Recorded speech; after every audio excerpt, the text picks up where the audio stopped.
So as I begin, I only ever preach for sort of around half an hour, a bit less, but it might be a bit longer today because I couldn't work out what bits to leave out, and there were other bits that I maybe wanted to put in. So if you fall asleep, you're forgiven. So we've been looking a few weeks ago where I began an introduction to a series on the kingdom now and not yet. But as I did at the end of that first message, I read this passage out of Matthew's Gospel. And the gospel of the kingdom will be proclaimed throughout the whole world as a testimony to all nations, and then the end will come. And the kingdom and the end are often tied up in our thinking. And so last week I began 2 weeks of what, when we were at Bible college, they used to call a bunny trail. I don't know what we'd really call it, but you probably get the idea.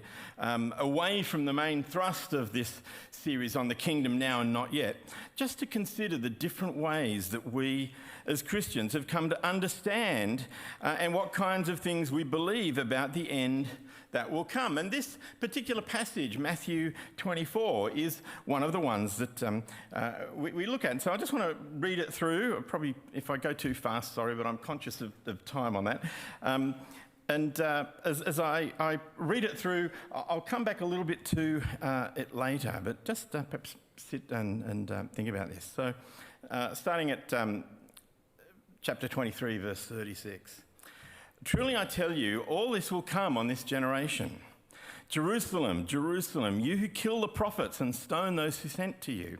How often I've longed to gather your children together as a hen gathers her chicks under her wings, but you were not willing.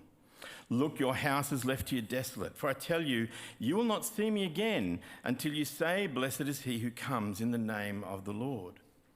Jesus left the temple and was walking away when his disciples came up to call his attention to the buildings and said,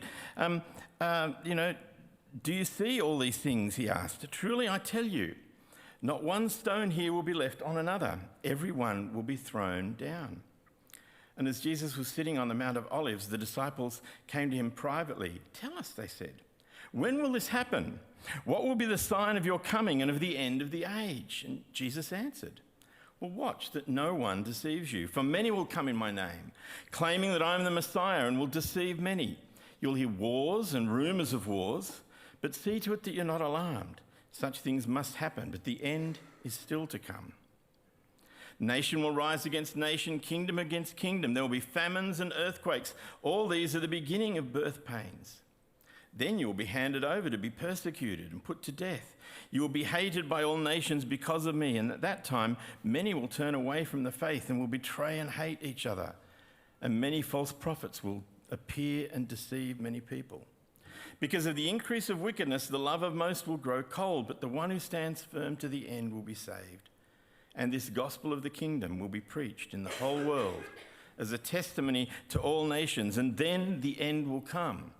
So when you're standing in the holy place and you see there the abomination that causes desolation spoken of in the prophet Daniel, let the reader understand.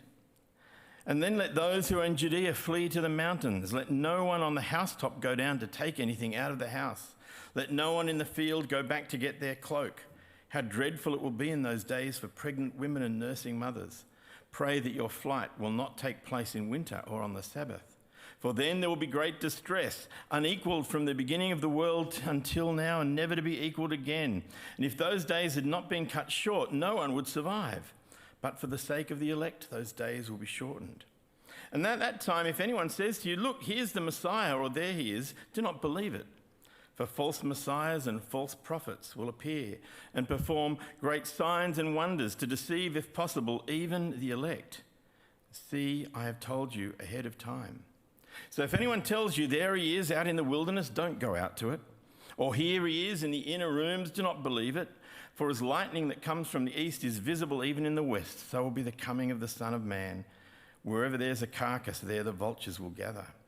Immediately after the distress of those days, the sun will be darkened, the moon will not give its light, the stars will fall from the sky, and the heavenly bodies will be shaken. Then will appear the sign of the Son of Man in heaven, and then all the peoples of the earth will mourn when they see the Son of Man coming on the clouds of heaven with power and great glory. He will send his angels with a loud trumpet call, and they will gather his elect from the four winds from one end of the heavens to the other. So learn this lesson from the fig tree. As soon as its twigs get tender and its leaves come out, you know that the summer is near. Even so, when you see all these things, you know that it is near, right at the door. Truly, I tell you, this generation will certainly not pass away until all these things have happened. As I said, it's a passage that is often brought out and taught in great detail, sometimes quite complicated detail, to talk about the end. But when we talk about the end, you might remember that last week I talked about my understanding of the end. And I think that with the coming of Christ, history has changed its direction. Not so much running towards the end as now running alongside the end, along the brink of it. And the thing to make sense of what I'm saying there is to recognise that this movement of history towards and now along the edge of the end isn't primarily about a movement through chronological time. It's a movement through, if any kind of time, the kairos time, the time that we were told is fulfilled, and we live now in the time of it being fulfilled.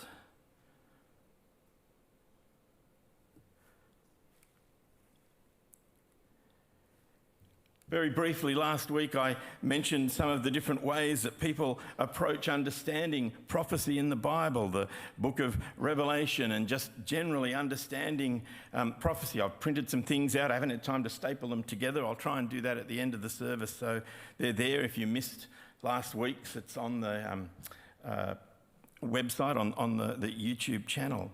But the thing about all these different ways of understanding it are stuff that I said good Christians have believed all of them. And sometimes they might, be quite different, and one means, the other couldn't be true. But the Christians that believe these things are all genuine Christians, all of whom come to their position because they interpret the signs and symbols that are in the Bible in slightly different ways. They all have valid and good reasons for holding their views, and I talked about some of that last week. And each would say that they take the Bible seriously and that they take the Bible literally. Some might say they're the ones who take it literally and the others aren't, but I think all of them, if you ask them, they'd say, no, we take the Bible literally. And what on earth do we mean by that word anyway? It's a weird word. Literally. I don't know whether you've thought about it much. It's a pretty misused word lately in a lot of ways. The phrase, he has lost his marbles, literally, he. A male of the, Homo sapiens species this has actually happened sometime in the past, lost. He no longer knows where they are. They belong to him in the first place. And marbles, the little glass things that you used to play with as a kid. So that's the literal meaning of all those words. Let's put that together. He has lost his marbles. He doesn't know where his, bag of marbles that he played with as a kid at school is. But you've possibly used that phrase. If you used that phrase, I bet it wasn't because you didn't know where those little glass spherical things you used as a kid were. You probably said, muttering it to your neighbour now about Chris Rowney preaching, he's lost his marbles. A word doesn't always mean what the word means, I hate to say. Its meaning only comes out of the context that it's in. And people can sometimes say, well, we're reading the Bible. We need to take the words of the Bible literally and understand what they mean. And that's true. But, we know how to read all sorts of other things and understand what the person means. And we're taking them literally. I've read some Shakespeare. I don't know if I've read all of Shakespeare or not. Probably not. Maybe. Close. I don't know. I'd like to think I take Shakespeare seriously. And that I take Shakespeare literally. So, of course, when we get to this bit, but soft, should I play it out? But soft, what light through yonder window breaks? 'Tis the east, and Juliet is the sun. Yep, there's a bright light coming through the window. It smashed the glass, if there was glass in the window, it's facing the east. And somehow Juliet has become a big ball of gas that's fusing hydrogen and helium into all the other... No. Taking Shakespeare seriously and literally understands that there's figures of speech in that. There's signs, there's symbols. That doesn't mean it's meaningless. In fact, it's got a wonderful, rich and deep meaning. And we've got to understand that there are so many ways of writing, even in English, that we need to take notice of, never mind those things that were written in Hebrew or spoken in Aramaic and later written down in Greek. I've used this before, but I think it's a good example that we're all familiar with. You know, you can get into trouble sometimes when you start saying you want to take parts of the Bible and talk about things as a sign or a symbol, and people get annoyed and say, we've got to take it literally and stop, you know, not believing the Bible. But we understand symbols. And symbols as well are things that we don't often take literally. But to say we don't take it literally doesn't mean we don't think there's a real meaning behind it. Like if we saw that as a symbol, I mean, you know, if we really wanted to be picky, would we even recognise it as a person? But maybe it is a person, and I like the comment of somebody that says it's a man trying to open an umbrella, you know, while facing down to the left. You know, but we know that, you know, we're not going to see a man opening an umbrella. We're not even going to see a man with a shovel sometimes. We're probably going to see some big yellow piece of equipment and a few other bits and pieces. And, you know, we might have these 4 symbols, and they're all different symbols. And people who might even agree that there are symbols in the Bible can then get, you know, worked up and say, well, this is a symbol, and this symbol's a little bit different, so it's talking about something completely different. And this symbol's a little bit different again, so it's talking about something completely different. Whereas all those symbols, well, you know, like, I mean, you know, one of them's quite good. He's even got a bit of a cloth cap, and he looks more realistic as a person. Someone said this is a bit inappropriate. You know, one of them looks like he's relieving himself or something because he's got a bend on his shovel. It's all a bit different there. And he's got a pile of dirt behind him. They're symbols, and there's a bit of difference in those symbols, but they're still all referring to the same thing. And so when it comes to understanding the Bible, it's important for us to be humble enough to recognise that we need to learn. Now, in English, we learn the idioms. We learn that he's lost his marbles, he's kicked the bucket, you know, whatever else that we want to say. We even have come to understand that when someone said, you know, they told me that, you know, on my head, literally my head exploded. We know to understand that as simply meaning, you know, an extreme sense of, you know, what was going on. The word literally has changed its meaning a little bit, but we've learnt that in English. And for us to try and be humble enough to realise that perhaps we need to learn that in some of these other languages and times and the genres and styles. We go into a bookshop and there's all sorts of different you know, books out there that might even deal with the same situation. One might be just a you know, list of the facts. One might be slightly dramatised reading of that historical event or whatever. You know, we can cope with those. I bought the book here, just going to say, you can't really see how fat it is from the cover there. I mean, this is a book about the figures of speech in the Bible. They've got great names, you know. There's, you know, ellipses and synecdoche and, you know, anaphora. Oh gosh, you know, we had great stuff learning about merisms. Merisms are really good. You know, all these different things about the way we can learn to understand the Bible. And it's interesting, one of those ways, and I did wonder, I started preparing this, you know, a few weeks ago, and I thought, I can't really go into all this in church very easily. But then at our elders meeting on Monday, John shared a video of a sermon from his son-in-law, and he talked all about the chiasmus in Genesis, and I thought, wow, he can do it. That's exactly what I'm planning to talk about. I'll do it after all. And there's this thing called a chiasmus, which comes from the Greek word chi, which is sort of a letter that looks like X. And it's this thing that we have in English without realising it as much. You know, old King Cole was a merry old soul, and a merry old soul was he.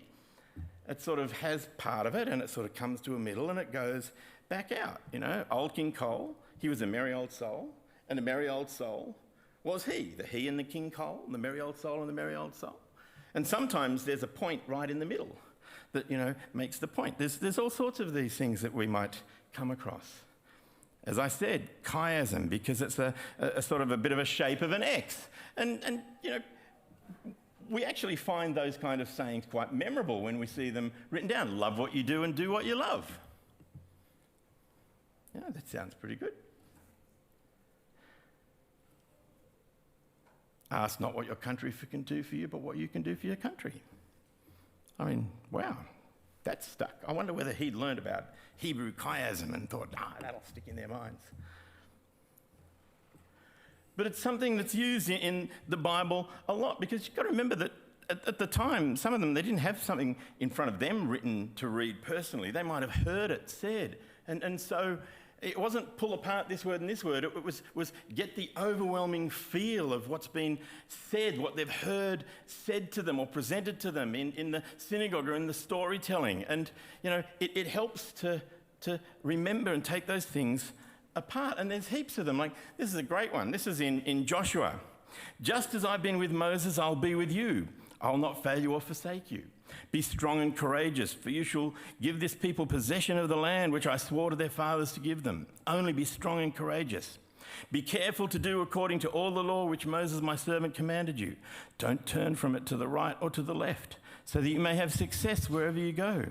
This book of the law shall not depart from your mouth. You shall meditate on it day or night, so that you may be careful to do according to all that is written in it. For then you will make your way prosperous and you'll have success. Have I not commanded you? Be strong and courageous. Do not tremble or be dismayed, for the Lord your God is with you wherever you go. When you see it in a diagram like that, and the two come together. I've been with Moses, I will be with you, I will not fail you or forsake you. The Lord your God's with you wherever you go.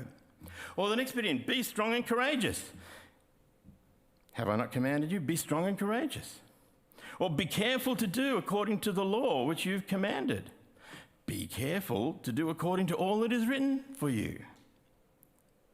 This book of the law shall not depart from your mouth. You'll meditate on it day or night. So I'm not just making this up. And you might say, well, why am I saying this now? Because it's not just in the Old Testament, it's in the New.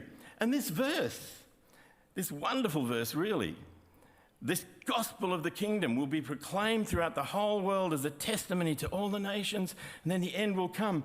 It's actually part of a chiasmus. When we talk about something, we might say that's the crux of the matter. What do we mean by the crux? It's like the center point, the point on which it all hinges, the important point.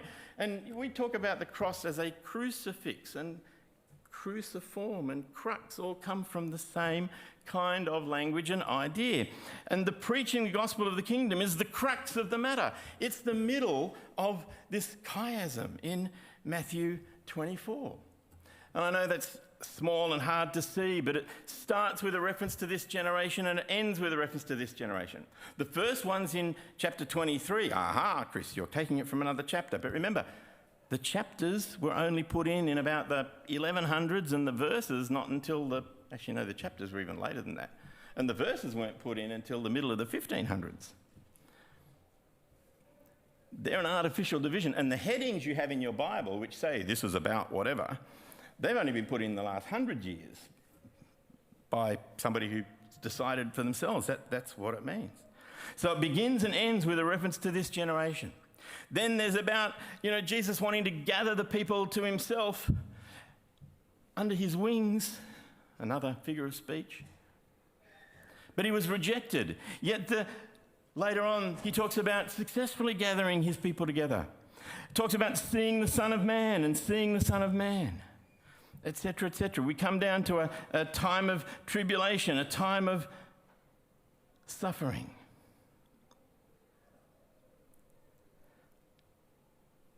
Talks about the end to come, and it talks about the end to come.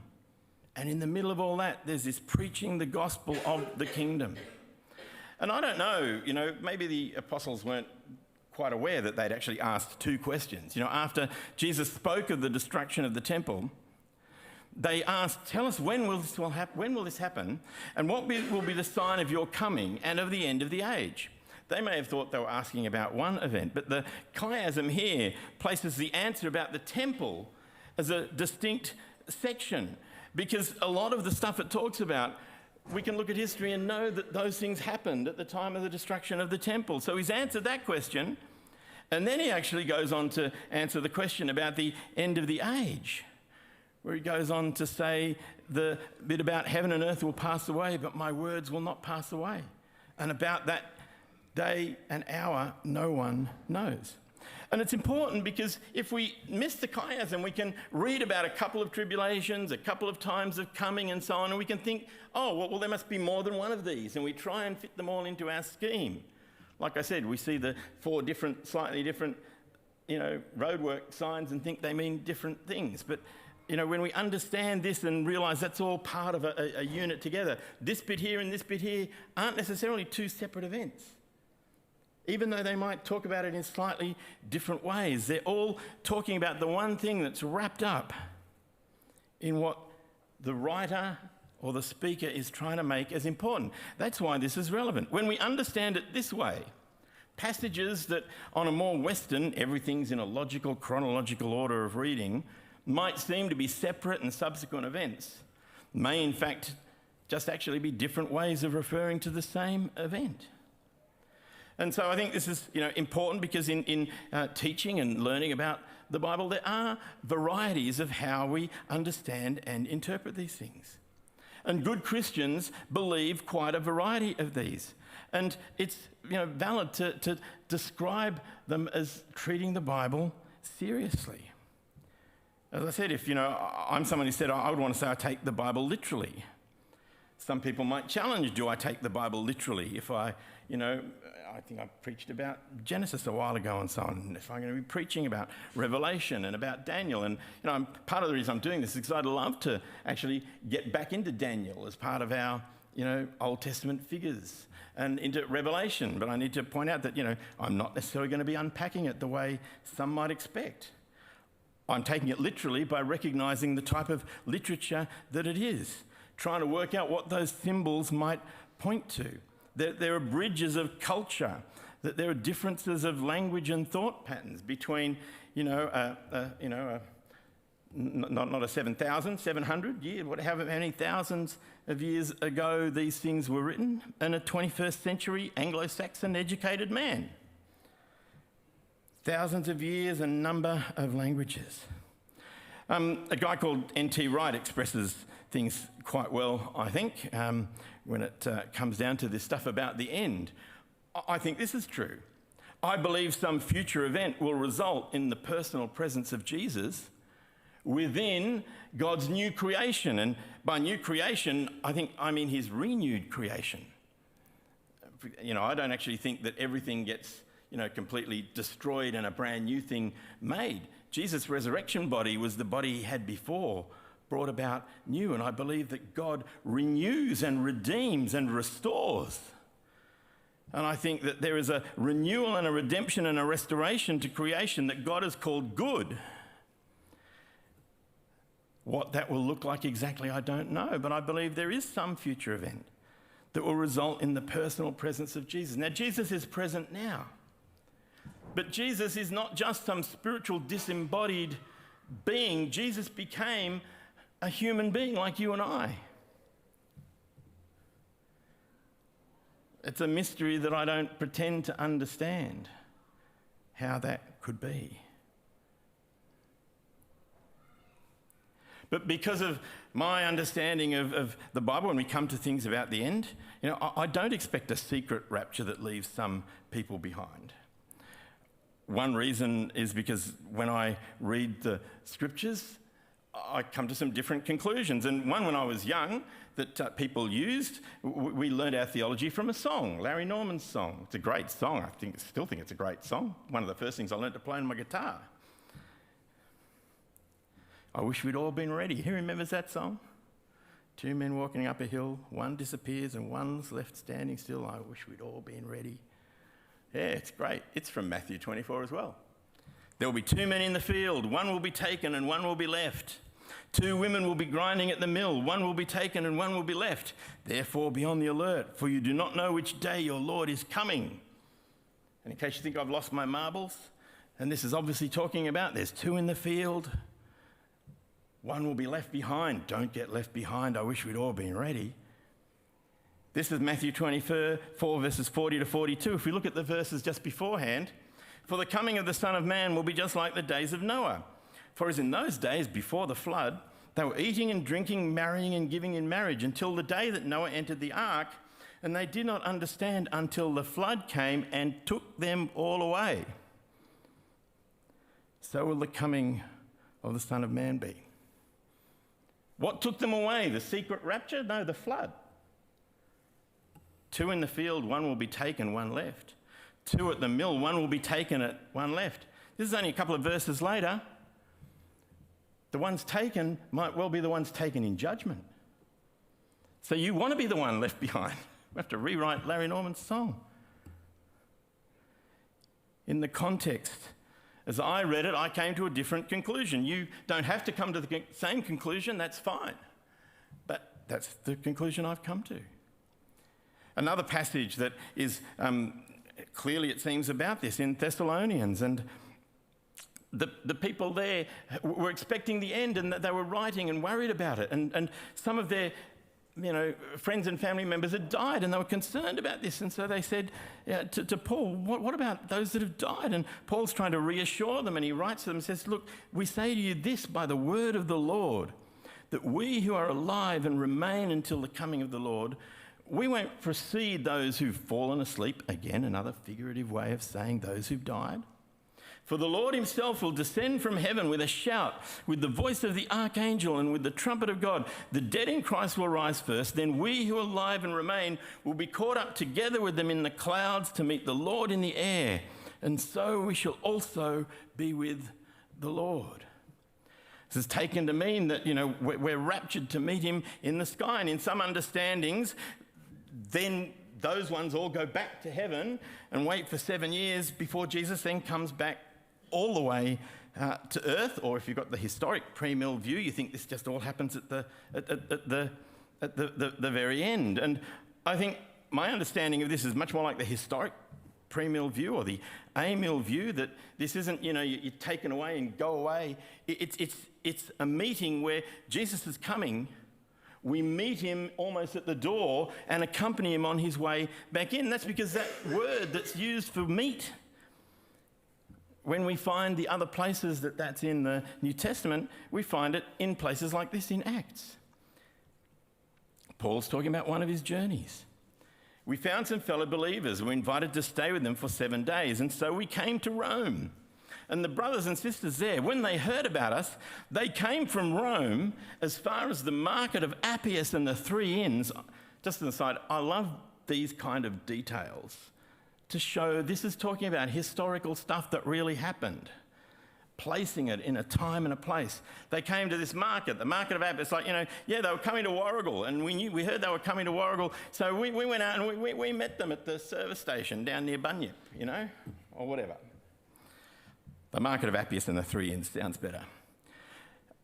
To meet us. And when Paul saw them, he thanked God and took courage. And when we entered Rome, Paul was allowed to stay by himself with a soldier who was guarding him.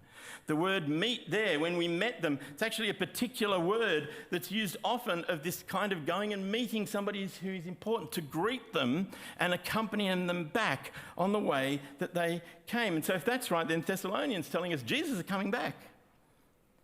And those that are dead aren't going to miss out. They're going to be raised from whatever state they're in now to a state of life. And together with those of us that are still alive, we'll meet Jesus as he comes back. And the end of the age is begun. So I don't expect a secret rapture leaving some behind. I also don't expect things like a single person to one day come as the Antichrist, or that there is a particular tribulation coming. I think there are many people that have typified what we read about the Antichrist, and I think sadly there's been tribulation since the beginning. We've just been the lucky ones that have missed out on so much of it. Although some people in their personal lives have gone through unimaginable things. And some, sadly, in their whole nations have and are still going through unimaginable things. I think trouble and tribulation may well come. Thinking there isn't a particular one to come doesn't mean that I think everything is going to be just cushy and wonderful. But if it comes, it's just because it comes as the troubles and persecutions that have come and gone through all of this history as we run along the edge of the end. And part of that is because over the decades I've been a Christian, I've learnt and then I've taught about church history. I've dealt with various groups that for different reasons have ended up becoming cults that either deny Jesus as fully God or as fully human, and often they get very wrapped up in this time to a degree that they think, well, this is the most important belief and what we believe about that must be right, and if those other Christians don't believe it, well, maybe the other things they believe aren't right, and they stop believing the things the other Christians believe. That's why they seem to become, like the Jehovah's Witnesses were convinced Jesus was coming back at certain times, and to the point where they have to basically say, well, he really did come back, and started, judging people in heaven, and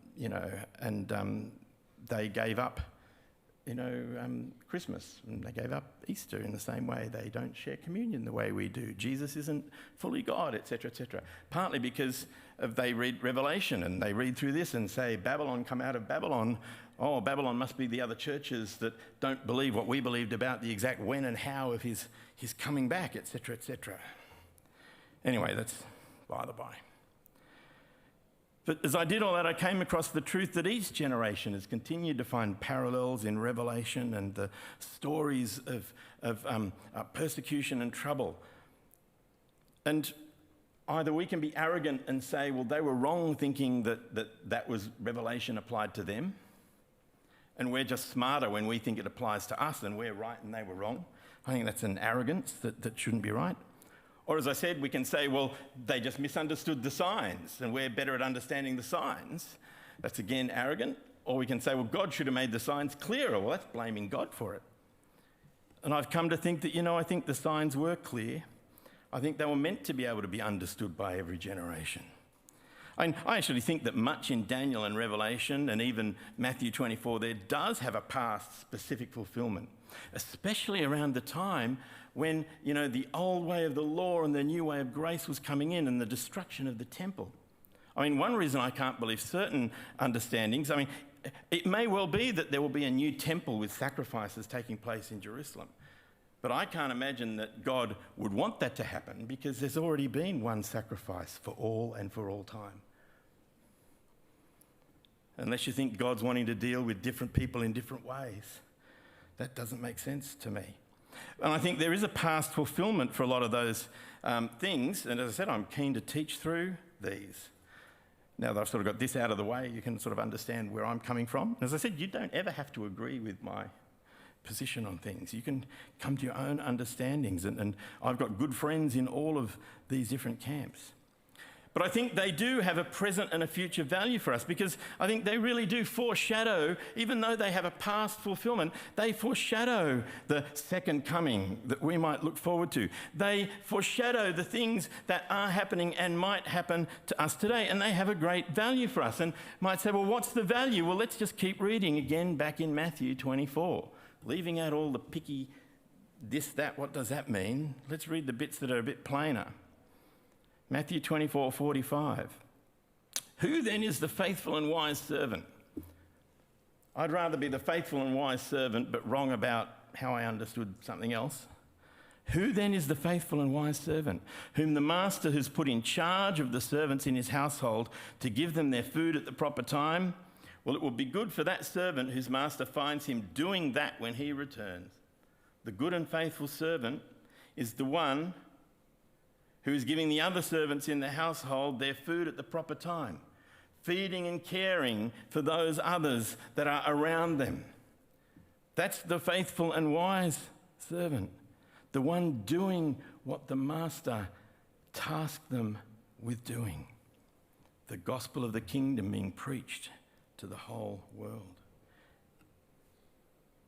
There are people within our congregation that spend their time and their effort doing some of those things. The Pascos and all those to do with food bank. The farmers wouldn't want to be embarrassed, but I would honour them.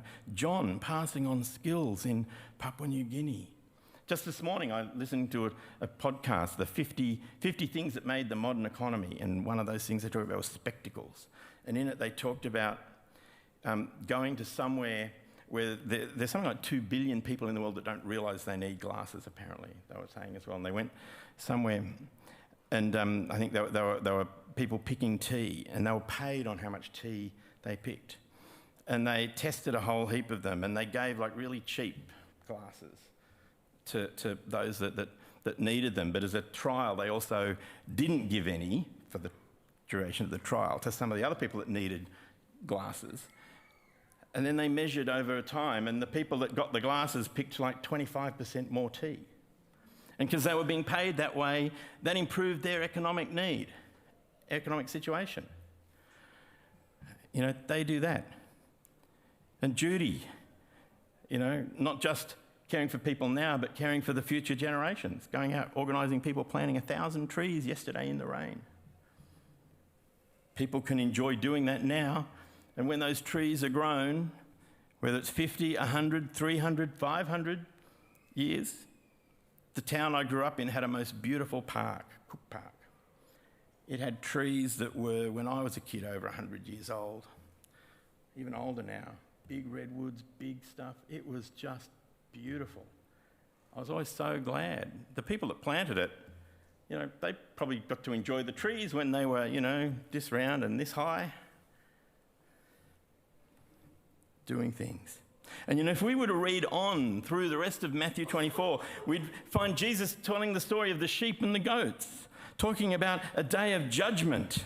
And we find that there's even more value then in those who are faithfully caring for those who are amongst them. And that whole idea of the sheep and the goats and the day of judgment, I think that's why people are really fascinated by end time stuff, because part of it is, well, when the end comes, there's this warning of judgment. And there's fascination about judgment. But we don't have to fear judgment, because we get confused. We think judgment is the sentencing. The sentencing is that you're going to be hung by your neck, or you're going to be sent down for however many years. The judgment is the weighing up of it. We needn't fear that judgment, because we have a promise about judgment if we are the people of God. We know that this is important because the Nicene Creed, written in the 300s, very early on, as codifying the belief of the church, part of that says this about what they believe. On the third day, Jesus rose again in accordance with the Scriptures. He ascended into heaven and is seated at the right hand of the Father. He will come again in glory to judge the living and the dead, and his kingdom will have no end. We get the kingdom in there as well. But this judgment. And the thing about judgment is, again, how is this judgment going to take place?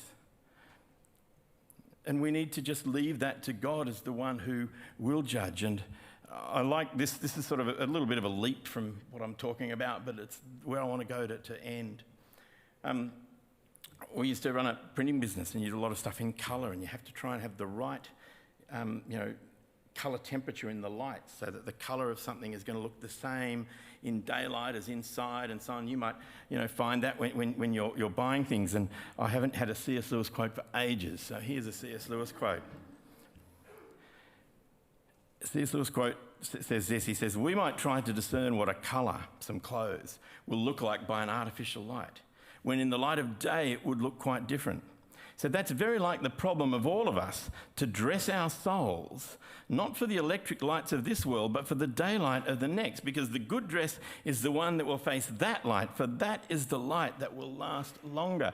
How can we know that we are clothed well for that? How can we be confident of having the wise and faithful servant stuff said to us? Well, this, by just knowing that we are his. For all of you who were baptized into Christ have clothed yourselves with Christ." Doesn't matter what it looks like to us here, in the light of the eternal Son, that will look pretty good. I want to end with this verse. "Dear friends, now we are children of God, and what we will be has not yet been made known. But we know that when he appears, we shall be like him, for we'll see him as he is.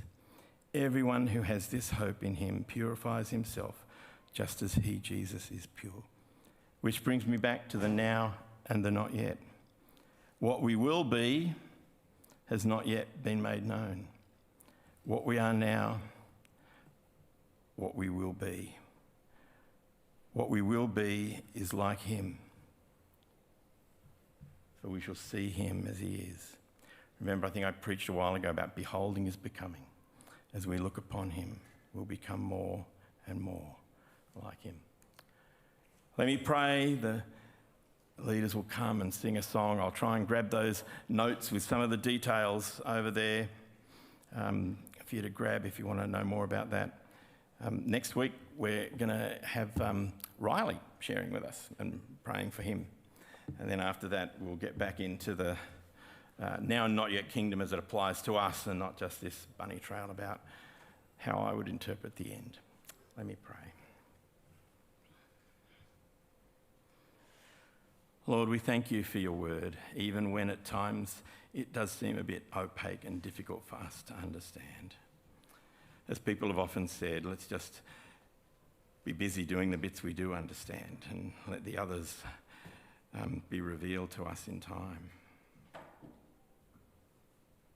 Lord, thank you that at the core of things you want to let us know that you have remembered us, that you will be with us, and that your call upon us is something simply to share and spread abroad the good news of your kingdom. Lord, might we do that? Yes, with our words, but more with our deeds as well. That those who don't yet know would come to know, would come into that light which we see now in part, but one day we shall see and know in full of your glorious and everlasting kingdom of life. Amen.